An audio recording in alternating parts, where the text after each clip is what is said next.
Yeah, okay. Welcome, everybody, to another series of Untold Stories with me, your host, Nicolas Clerc. And today I'm going to be joined by one of my closest friends and probably, is my closest birding friend, Tim Huijben. Hey, Tim, Hey, good what's up, evening, man? man. It's nice to see Yes, you hi. after a few minutes. We were doing like a little bit of a Same here, man. preparatory call after. But Tim is one of my closest friends, and I'm sure, like, after I just yabber on for a little bit, you're gonna like want to introduce yourself. But a brief introduction from me, who Tim is, to me at least. He's like one of my closest friends in the Netherlands. We've been going outdoors with each other for like 3 years now, I think, around about. Almost, yeah. Yeah, and he's been like my major guide, like exploring the Netherlands and seeing all the nature places. He knows a lot, and he's a really good birder.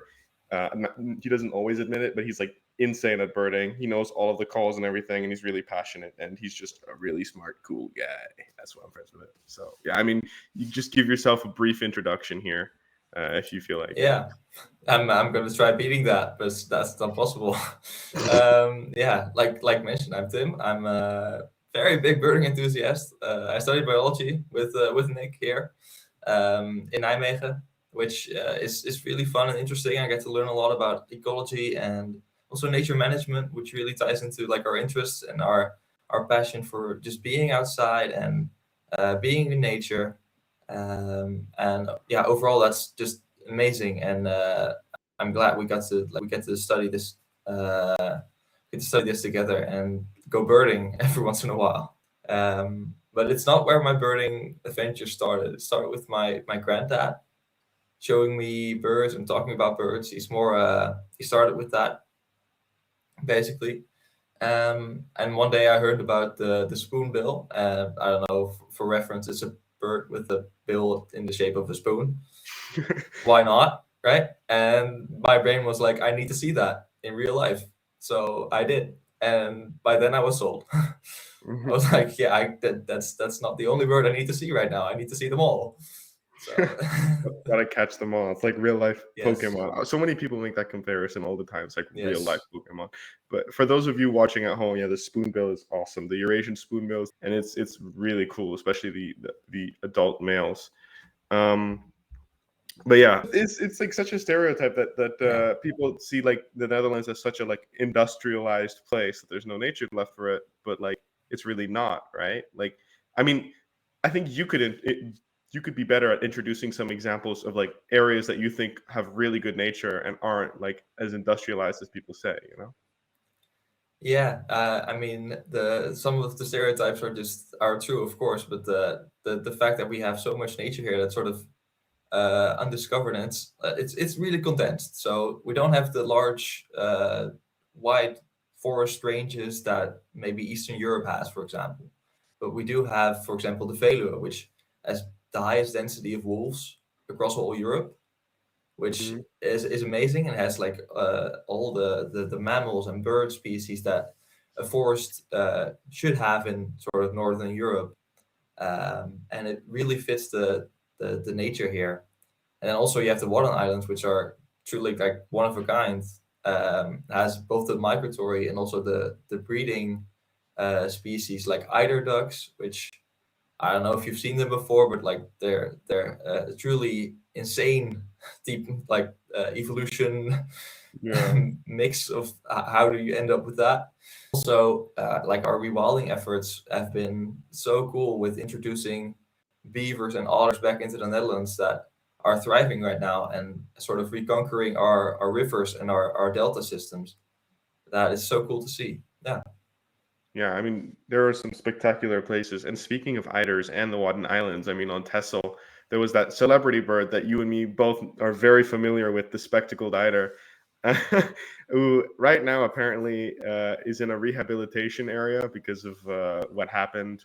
Do you remember the cause? I think it was the crabs, right? Yeah, we ate some like sick crabs and got some scub worms, but I think they fixed the infection, which just like needs to strengthen up, and they can release him into the wild again or Yeah. wherever. Yeah. I mean, But for yeah, our viewers who don't know what's going on, yeah, I mean, in the Wadden area, a lot of birds use it as a flyway, as Tim mentioned previously. And a bird showed up, I think it was the beginning of 2025. It yes, was a correct. Yeah, spectacled, yeah, a spectacled eider, which So usually in the Netherlands, we have the common eider, and the spectacled eider is native to like the Alaska area, if I'm correct.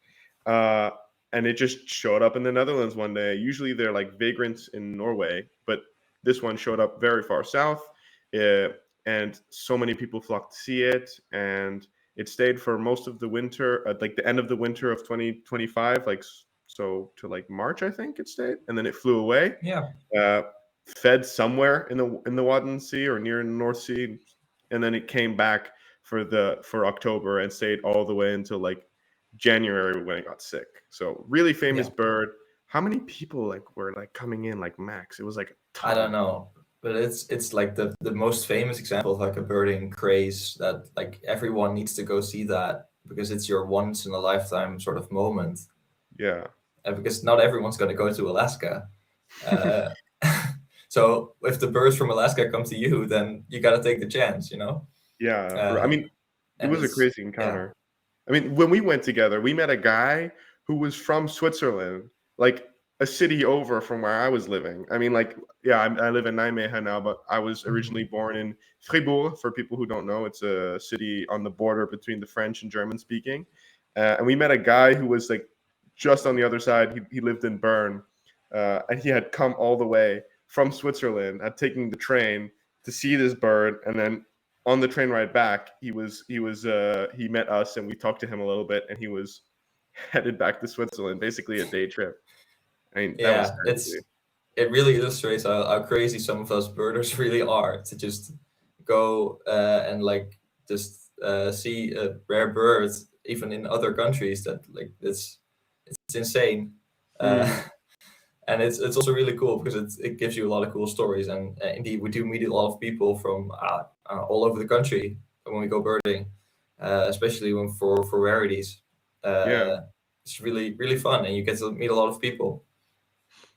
I mean, the type there's always different types of birding, right? And we do we do a lot of something called twitching, which is where you go after like really rare birds, and the Netherlands is really good for that. So those birds are usually called vagrants. And yeah, I mean, there's a lot of opportunities like where it's like once in a lifetime, basically, to go see a bird. And I mean, you and me, we just pick up our stuff and we go. I mean, we've had a lot of stories Yeah, about that. But I mean, we're going pretty extreme into the birding right now, so I think we can like pull it a bit more back to the basics. I mean, talking about yeah. like the Wadden Sea and like what do you think are some of like the basic birds that people should know in the Netherlands that most people don't know about, that could help them get into birding? You know? Ooh, that's a really good one. Well, first of all, I mean, the Netherlands is really rich in like all kinds of areas, so it's more of a get to know everything kind of situation. But it's really easy that in the Netherlands we have these forest areas where it's really easy to find woodpeckers. Mm, Um, and when people see woodpeckers, it's like, oh, that's a woodpecker. And there's plenty different species. So it's most people know the great spotted woodpecker, the black and white uh, version, and there's many different types and species that are just as cool, if not even cooler, to find. And once you notice the difference, they actually have also different behavior types. They nest in different trees. You can actually see in the type of forest which type of woodpecker you're going to find, which really helps you also in where you're going and what you look for. You know, it's really sort of a yeah. beginner trick. It's like what forest am I in to see what can I find. It really determines that.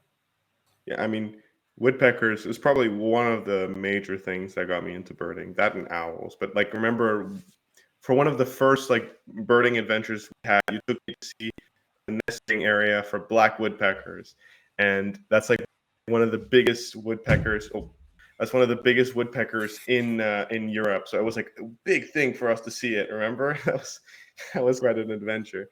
And we got to see one male woodpecker that was like scraping out the wood of its like nest tree or nest hole, and it was like throwing out the wood, right? But yeah, Yeah, that was yeah, that, that was amazing. the Wadden Islands being, of course, super rich in biodiversity, and especially dune birds. Like there's some dune breeding birds like the northern wheat deer, for example. that Hmm. really aren't doing too well, but they have their specific habitat there and they're thriving in it. So if you ever go to like the Dutch dunes, then try looking for them, like the northern wieders, like small birds, but super cool, and also relatively easy to find if you're there. Yeah, I mean, those are some, I think, pretty good like introductory birds for people to go looking for because it's not like Yeah. something you see every day. I feel like in the city you don't usually Hmm. really see a wheat ear, but if you just No. like put a little bit of effort, you just go outside to a unique place, you get to find something, you get to see something really cool.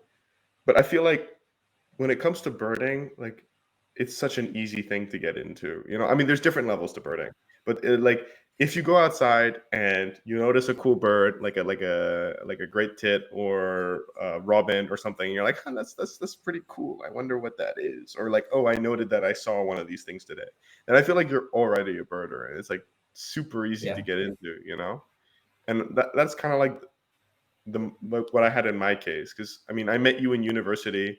Uh, for those people who don't know the story of how I met Tim, I literally walked into like what we had like a computer practical or something.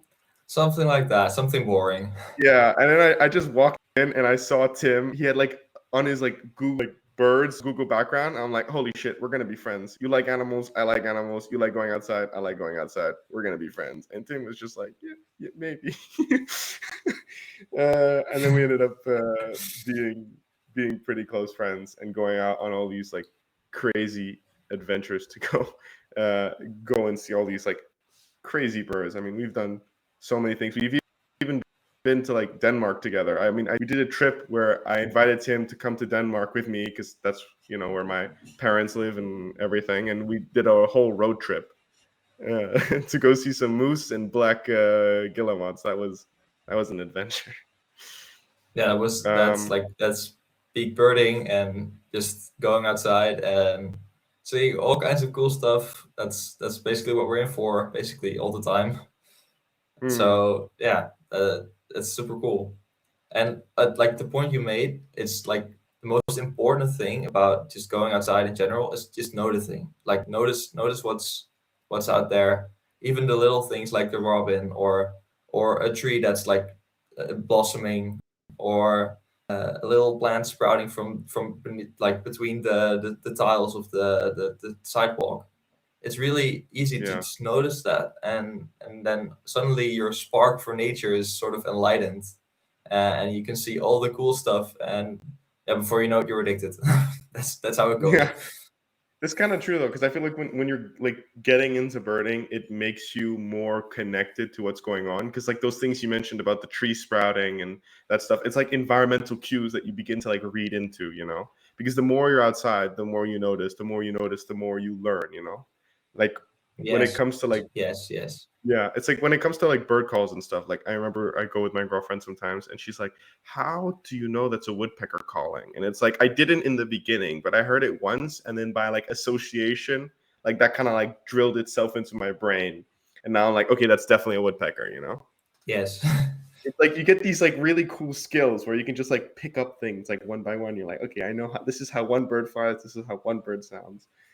And Yeah. yeah, I mean, it's not like learning in school. Like people think that like in order to get into something like birding, you have to be kind of a nerd, and to an extent, that's true. Like you gotta be a little bit obsessive, maybe, or a little bit Yeah. like you gotta be like into it. You gotta have that like a little bit Yes. of a drive to like want to notice and want to look.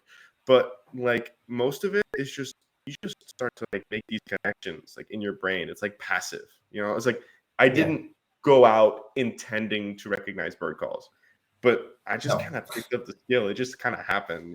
It's really weird, but it's really cool. Perfectly agree, man. It's of course you need like a basic level of interest, Hmm. but apart from that, everything just flows. And at one point, you're like, "Oh, that's a woodpecker," and then a few weeks later, you're like, "Oh no, that's a blue tit," and a couple of weeks later, after that, you're, "Oh, chiff chaff," and you sort of roll into it. It's not like you need to go study in the books, or I don't know, like sort of copy sound observations or something. It's Yeah. more that you just hear it like from time to time. You're like, oh yeah, I recognize that. I heard that last week too, and suddenly there's this interest again, like this interest to want to Mm, know what it is. And then yeah. when you figure that out, it's like, oh, that's nice, that's interesting, that's cool. And then all of a sudden you know 50 bird calls by heart. Yeah, it's a crazy transition. But also sometimes like I feel like when it comes to birding, at least one of my favorite parts is being able to like share it with people. Like being able to build a community, groups of people that you go out birding with, just friends that you have, and you can share this passion. You begin to introduce people to it, like you did to me. You infected me Yeah. with the birding craze, and now you and me do all these things together. So Yesterday I took some friends on a birding trip, which is cool because not everyone is as experienced, but it's nice when you get something like a waxwing that's like super cool and flashy. Like everyone likes it. You don't need to be like into the tiny brown speckled birds to like this bohemian waxwing. It's like, I don't know if you at home like know the bird, but it's really colorful and sort of shiny. And I think out of all birds, it's one of the coolest ones to see. So yeah, it's really easy to like get some people to notice the cool outsides, and it's fun to have some people that appreciate that too. And it's nice to like pass on the passion and the hobby.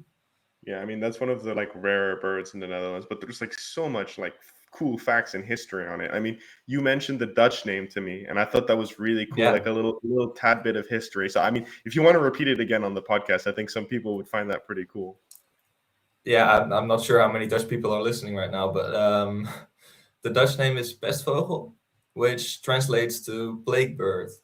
Um, in the Middle Ages, people often saw this bird in winters because it's more of a breeding bird in Scandinavia, right? Scandinavia, Russia, and then in winters, cold winters, it comes down because it's everything's covered in snow in Scandinavia, so it comes down to the Netherlands to like forage on the berries that are still here and still available on the bushes because it's not as cold here. Mm, But also in those cold winters in the Middle Ages, people were often more sensitive to sicknesses and especially in like plague outbreaks like hundreds of years ago, were often associated with the coming of like flocks of these waxwings. So every time people would see like groups of waxwings, they would be like, "Oh, the plague is coming as well." So it became more of an alarm, a warning, even like a negative sign that this like super cool bird is all of a sudden connected to death and disease, which is really strange, but it's very cool. And of course, we know better now, and we've turned it around, and now we can all appreciate how cool it is. It's a funny story. Yeah. but it's kind of cool though.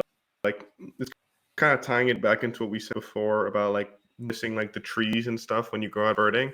That like you also kind of know a little bit more about the history of like the place you're going to, or through the names, whatever, and kind of like how people kind of used birds to be able to read the landscape. It's a skill you acquire.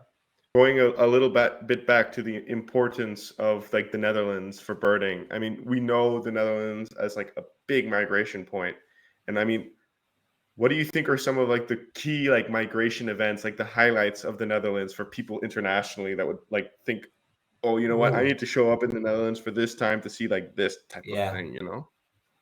That's a really good one. I think fall migration is insane. It's just Mm, I would recommend like watching observations because there's observation.org that posts yeah. observations. People like birders post their observations if they find something cool. And basically in October, early October, and end of September, like the most crazy of things show up, and uh, then it's more of going around the country and seeing what ends up wherever, usually around the coast. So if you're around the coast in, I don't know, early fall in the Netherlands, then I would sure like recommend going to small dune areas or small coastal areas to look for rarities because they are definitely there. It's just up to you to find them. Yeah. And also like I think, yeah, because of the fall migration, we have some like really cool ocean birds that come in.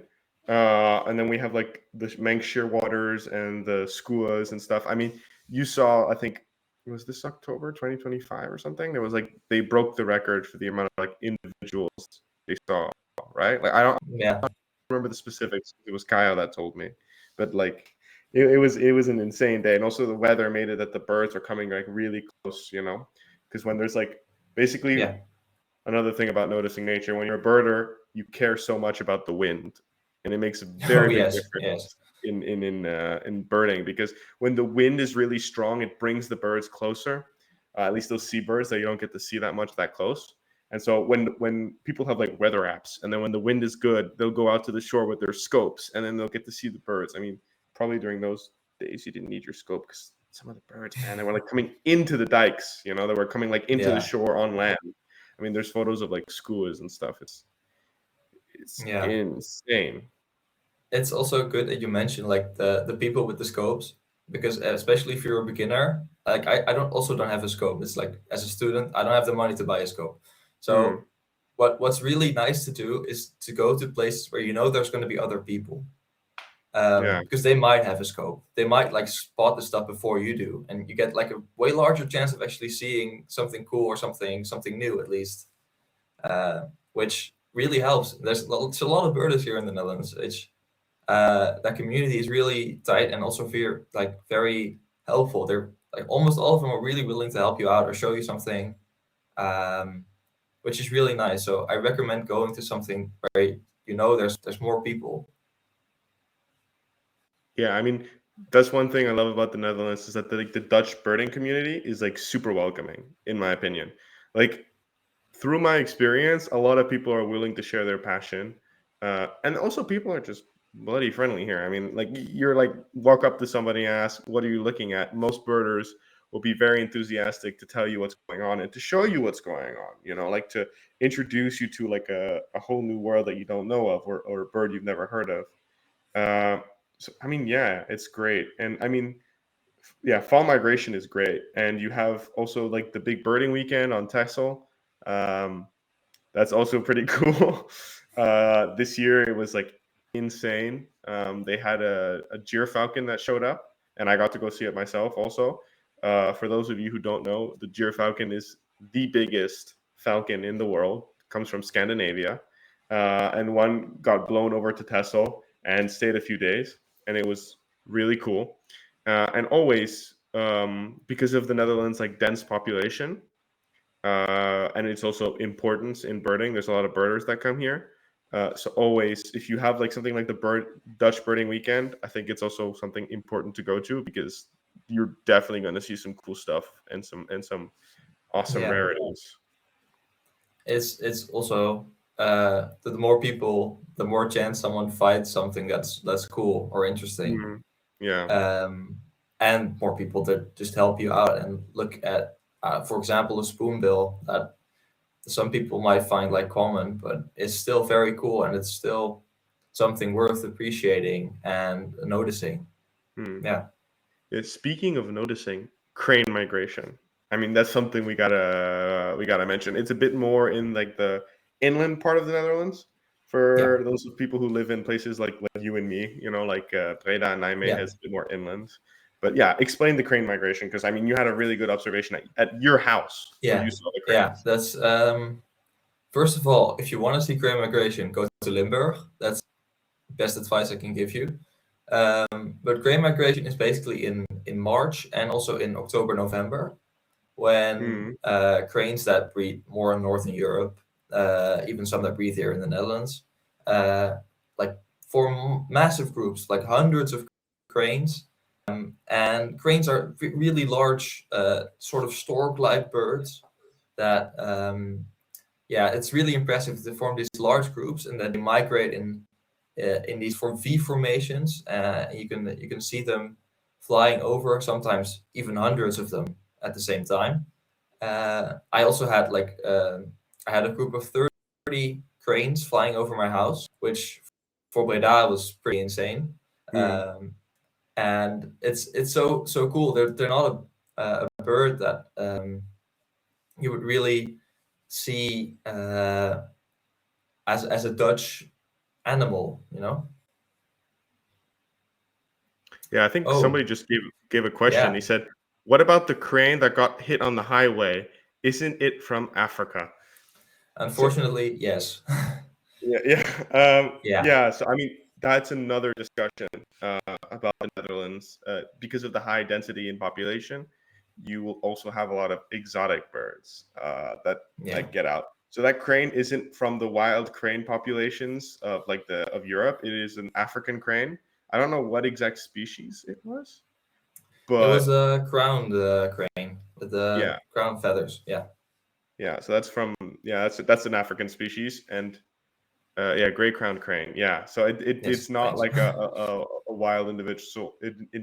So you'll have like a lot of these like escape from like what is it like petting farms or personal farms or aviaries. Yeah, it is. Unfortunately, like the Netherlands is has a lot of rich people. So what do rich people want? They buy random stuff or animals. So this I think this one came from like a private garden somewhere. It was a bear, um, and unfortunately one of them died on the highway, and the other one got captured. I think is now in a center somewhere or zoo. I Not I sure. think so. Yeah, I'm not so sure either, but yeah, I mean that kind of creates also a bit of a problem for some of the local animals with these like domestic animals. There's like a lot of like virus transmission. I mean, yeah, this year or not this year, 2025, end of 2025, there was like the bird flu outbreak in the cranes that like reduced their population significantly. So a lot of Yes, these birds that yes, are kept close together or kept close to people, they get disease stuff that a lot of these wild populations are not used to.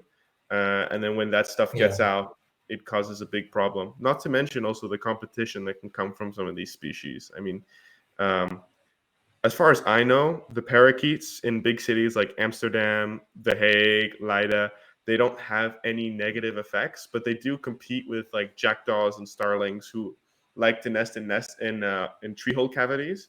And the parrots, because they're bigger, louder, and a bit smarter, will kick them out and will like dominate that type of area for nesting. But luckily, since they're very strongly tied to the cities, the jackdaws and starlings can just nest in other areas. They don't need the city holes to keep their populations up. yeah. It's what you mentioned. I think the parakeets are a really good example because they really are from just human as pets Mm, introduced into the wild, into the city, just taking over nest cavities that were otherwise for jackdaws or even nuthatches, other birds that really profit from nest cavities. Um, and another one I would like to mention is the Egyptian goose, also mm, as just ornamental bird trade.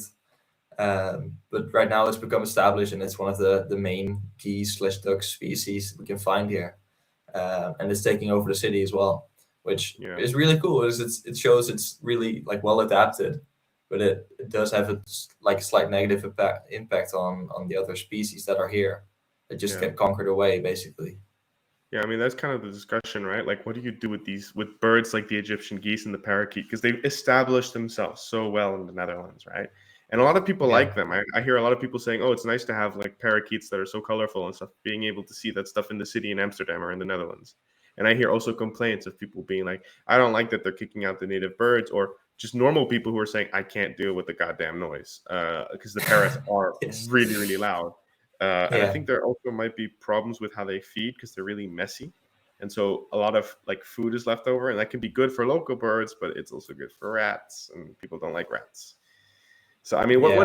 what's your opinion on some of those birds? Like what do you think if you do have that strong of an opinion? What do you think should happen to some of these birds? Like, Ooh. Well, yeah. For the two like mentioned examples, it's obviously too late to do anything about them. yeah, So I do like the parakeets a little bit. Like they're funny. They're something we really don't have here in the Netherlands. So in a sense, like the first time you see them, you're like, oh, that's really cool. That's funny. And then when you get to know about their negative impact, it's more like, oh. yeah, uh, you, the point is we can't really do anything about it anymore. So it's mm, more of an acceptance that they're here. Um, And especially for the Egyptian goose, I think it's just about limiting their impacts, Yeah. because the parakeets are mainly restrained to cities, which is not necessarily the most biodiverse place to begin with. Yeah. So I feel like it's not going to cause too much harm. Yeah.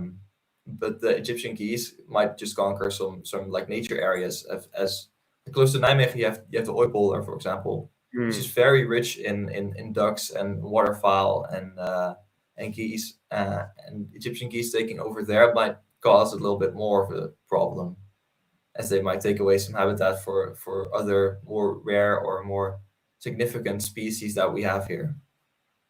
Yeah. I mean, I living next to the Oipolder, I've been there a lot, and you can notice that they're kind of like increasing a little bit. Like there's sometimes you see individuals with like, I remember I saw once had like upwards of 10 chicks running alongside it, and I mean nearly all of them grew up, because you go there repeatedly, you see the chicks, you see them growing up, which I mean Yeah, it's not really normal for a species, because usually they have that much kids and then they don't really all make it. So yeah, yeah. I mean, that's how what it is, right? When you get into birding, you get more aware of what's going on, like nature-wise, like nature news around or not related to birds. I mean, we often talk about like the wait, no, other direction. We often talk about the wolf policies, policies with managing the wolf in the yeah, Netherlands, and how that affects animals. So I think that's like the major take-home message, is like birding makes you notice stuff, and I think it makes you more connected to stuff. It makes you more proud of where yeah, you are. It makes you more interested, more connected. And I think being a birder helps you being like a nature activist. It helps you being more aware. I think that's like a lot of people, when they talk about nature and when they talk about nature activism, it's kind of disconnected from the reality of what's going on very locally. They're focused on a very big picture. yeah, And I think it comes to a point where it's just too overwhelming, where you look at like the melting ice caps and stuff, and it's just they can't really do anything. Like, you feel like you can't do anything about it, but on a local scale you can. So when you get into local politics, when you get into that, because you're birding, because you notice this, then all of a sudden you can feel like little by little you're making a difference. hmm, Starts off yeah. small, I comes agree. out. I think somebody else also asked a question. It says, I'm Yeah, curious about the concept of bird feeding. Is it ethical? That is, in my opinion, a yeah, very loaded question. yeah. It's a very good question as well, because I do have bird food in my backyard. I do. I like the birds, and I'd like to help them out, especially in strong winters when there's a lot of snow. Mm, It's nice for them to have a little bit of a reserve, something they can fall back on.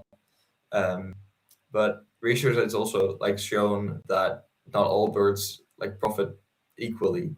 yeah. So there's birds like the great tit that really like are opportunistic, so they like the bird food, and they just like have larger populations because of this. They Mm, survive way better than, for example, a wren that really is not like doesn't really want the bird food. yeah. So there's sort of a balance that's sort of disturbed when you feed the birds. That's like what, also like, not to mention like disease, like I heard there was a study talking about like how it depends on your bird feeders, right? Like, depending on the density of bird feeders, you can actually increase the amount of disease being transmitted in a population, and that can actually affect the bird population. Um, Yeah, I think it's really a balance. I mean, of course, when it comes to bigger stuff like birds of prey, I would say leave that to the professionals, because they're usually doing it for like conservation purposes, like with vultures. Wait, there are people who use dead birds to attract wolves or foxes. Yeah, I would say that type of feeding, leave it to the professionals. You know what I mean? Like, yeah, I feel like it is possible to do ethically. Like, there's a lot of like vulture restaurants in Iberia where they will like leave out a dead carcass, and that will attract a lot of like vultures and birds of prey, and that's good, because a lot of these animals can't find that type of like food anymore, like that type of megafauna, because most of it is extinct. And so those places act like a restaurant, or like a stronghold for those animals to like be able to eat and be able to basically boost up their population, because if not, they would have to feed on cattle that often has a lot of medication and can actually kill them. So I think you would agree with me that it is okay when it's done correctly, but like Yeah. when somebody has like a mouse, like a dead mouse, and puts it on the ground to attract an owl to come over to take a photo, No. that's no. Yeah. That's it's the purpose also of doing it, because I think it happens also in the Netherlands a little bit with just leaving out carcasses to help the animals.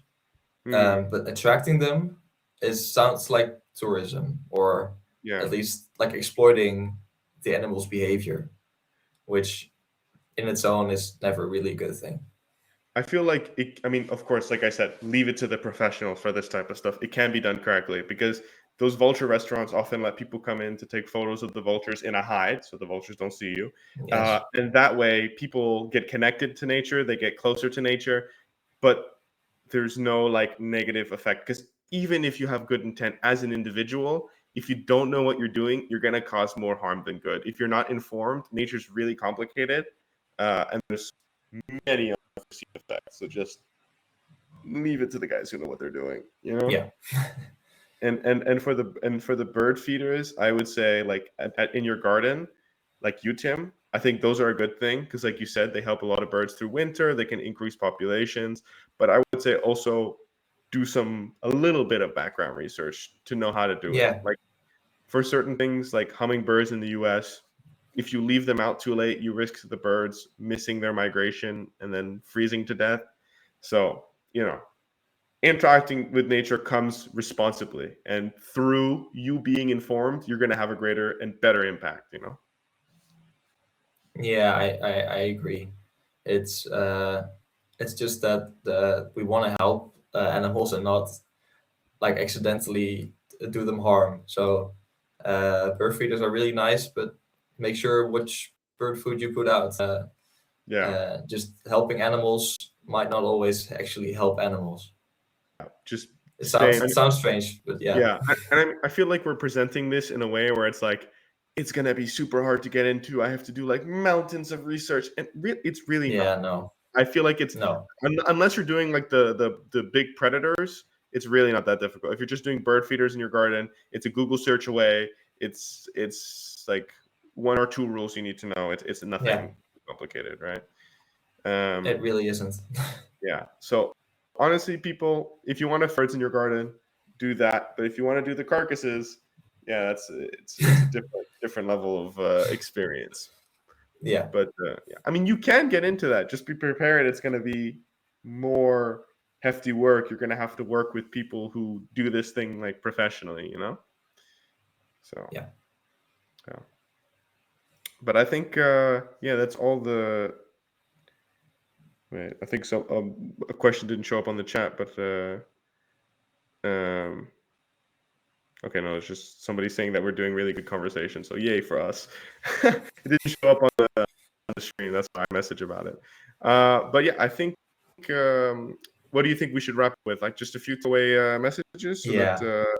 I mean, one thing we've said it both as well, but it's just noticing. Just go outside and enjoy. Yeah, It's just when the sun's out, just go outside. You didn't even need binoculars or a camera or anything. yeah, Just go really. out. Just It's see inexpensive. what's out there. Yeah, Yeah, it's an inexpensive it's hobby. yeah. You can make it as expensive as you want, basically. Yeah, I And mean, it's about just seeing the little things and like getting to like see what's out there, even the small interactions or the robins that just go to your bird feeder, for example. Yeah. okay. Another person asked a question. Any birds in your list? I think they mean like any birds we really want to see on our list. Tim, do you have any Ooh. birds you really want to see? I know one you really want to see. Yeah, I have I don't know, for the people that are not familiar with this bird, I really want to see red-breasted goose, which is yeah, Siberian goose species that it comes to the Netherlands every year, but in like very, very low numbers. So it's hard to find it, and with all birds, they fly. Um, so oftentimes you're just a little bit too late, and the bird is flown. I have many times that I came to the location where one was spotted and was like, yeah, it was here 10 minutes ago, and now we lost it. Now we don't know where it is. So that's a little bit of my enemy right now. So I'm gonna try to find that. Yeah. And you, Nick, because I know there's some species that you really want to. Yeah, I mean, man, there's so many species. I get it for you. The red-breasted goose is something that you've been like chasing for a while. But damn, for me, that's kind of a difficult question. I mean, being Swiss, being Swiss, and liking mountain birds. I think for me, the major bird I want to see is the western capercaillie. It kind of looks like a turkey, but like more pretty. I would say. Sorry for the Americans who really like their turkeys. My preference is with the capercaillie. It's the OG turkey. Um, yeah, it's just a really pretty bird. It has a funny call, and they're just amazing to see. They do lecking displays, which for people who don't know is a term used for animals who will come together. A lot of males will come together to basically a display area, and they're gonna like show off how attractive they are to the females, and they do it for a certain period of time. For capercaillies, it's in spring, and they will like fan out their tails. It's a turkey, so it looks like a turkey. So they'll fan out their tails, and then they'll do like a call. It honestly kind of sounds like a weird pig call. I won't lie. It's Honestly, not a pretty call. it's more like I can compare it to just like trying to find a girl at the bar, and it's like multiple guys trying to hit on a girl. That's sort of what this lacking sort of is, because it's just a bunch of guys trying to impress a girl in Oh, this scenario. yeah. Yeah. And another person asked a question. It's a bit cut out for me. It says, "And why birds? Because it's hard to find them." Yeah. Um, I would say I don't know. It's just appreciate. They're just something accessible, right? Yeah. You can make it as hard to find as you want, basically, because there's birds everywhere. It's about noticing the birds that are there. And of course, like us, you can go out of your way to see like all of them or as many as possible. Hmm. um, but it can really be as easy as going to like a park nearby, and you can easily get like 20 species in the morning. Just that might not be very very rare, but they all have like their own story or their own behavior or their Hmm. own unique trait that makes them worth noticing, at least.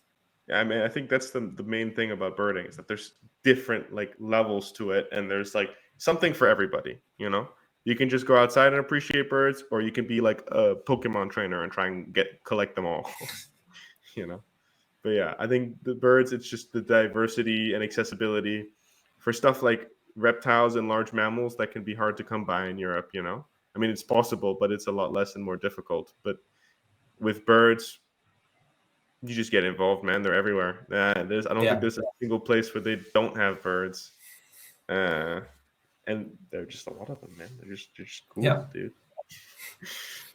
Uh, It's they're inescapable.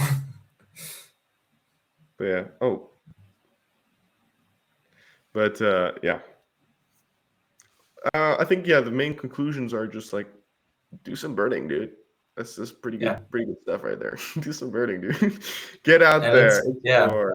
It's not expensive. It's fun. You're gonna No. get involved. You're gonna care about the planet, and you're gonna be more effective about caring about the planet because you're gonna do stuff on a Yeah. local level. You're gonna get involved with your local governments. You're gonna like notice when they're saying something and it's complete bullshit because you yourself have gone out and seen that's not the case, dude. Like I know I've seen stuff. You can call them out on it. That's like I think there's a lot of misinformation going on with nature, and if you yourself are experiencing something because you're getting out there and you're paying attention, your voice is important. So yeah. Yeah. But yeah, I think we're gonna wrap it up because yeah, we don't want this to last too long. I know some of our viewers are waiting to eat some delicious dinner. Have you eaten dinner yet, Tim? I have not. No. Well, So there we go. I think we'll let yeah. you have a good dinner. I have to also make myself some dinner. College student life, you know how it is. Yes, I do. But yeah, I mean, this was fun, man. I hope you come on again Yeah. when you're available. Love discussing birding, and we have still Yeah. so much more to cover. I mean, there's like documentary recommendations, like book recommendations, all types of stuff. Yeah.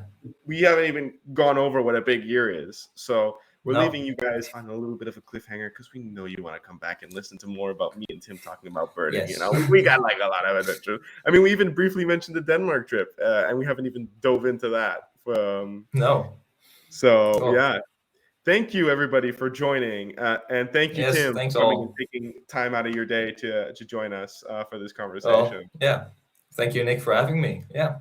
No problem, dude. Always appreciate it. Always appreciate going birding with you. So yeah, thank you Yeah. everybody. Give us a